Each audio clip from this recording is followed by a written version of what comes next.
Everyone, welcome back to our another mini blog. কোথাও বেরোতে গেলে বা কোথাও থেকে আসার পর আমাদের লিওটা না এইভাবেই পাগল হয়ে যায়। সো বাই দ্য ওয়ে, আমি পিসি আর আমরা চারজন, 3 বোন আর পিসি মিলে যাচ্ছি হচ্ছে দিদির ঘরে। যাবে তুমি? বিয়ের বাড়ি। বিয়ের বাড়ি নাকি? দেখি তোমাকে কি কিউট লাগছে দেখি। ওয়াও!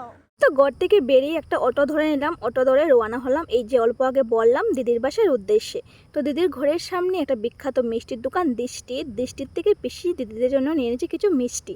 এদিকে ছোটো বোন তোমাদেরকে ঘুরিয়ে ঘুরিয়ে দেখাচ্ছে এখানে অনেক রকমের মিষ্টি পাওয়া যায়। তো যাই হোক, আমাদের মিষ্টি কেনার ডান। তারপর 2 বোন মিলে জিদ করে বসলো, ওরা নাকি আইসক্রিম খাবে, তাই ওদেরকে 2টা আইসক্রিম কিনে দেওয়া হলো। তো ফাইনালি চলে আসলাম দিদির ঘরে। তো দিদির ঘরে এসে অল্প সময় বসে আমি আর পিসি আবার রওনা হলাম একটু বাজারের উদ্দেশ্যে, কিছু টুকটাক শপিং করা ছিল। তো বোনদেরকে দিদির ঘরে রেখে এসেছি। তো প্রথমে একটা মলে আসলাম, বাট সেখান থেকে কিছু আর কেনা হয়নি। তো তারপর আমার টুকটাক কিছু বাজার ছিল, সেগুলো এক এক করে কমপ্লিট করে ফির আমরা চলে আসলাম আবার দিদির ঘরে। এদিকে এসে দেখি দিদি আর দাদা ভাই মিলে কত রকমের খাবার এনে রেখেছে। প্রথমেই দেখতেই পাচ্ছ আমাদের জন্য বেড়ে নিচ্ছে হচ্ছে মোমো, তারপর হচ্ছে কিছু পেঁয়াজি, তারপর আলুর পকোড়া, সিঙ্গারা। এইসব দেখে আমরা সবাই মিলে গপাগপ একদম পেটটাকে ফুল করে নিলাম।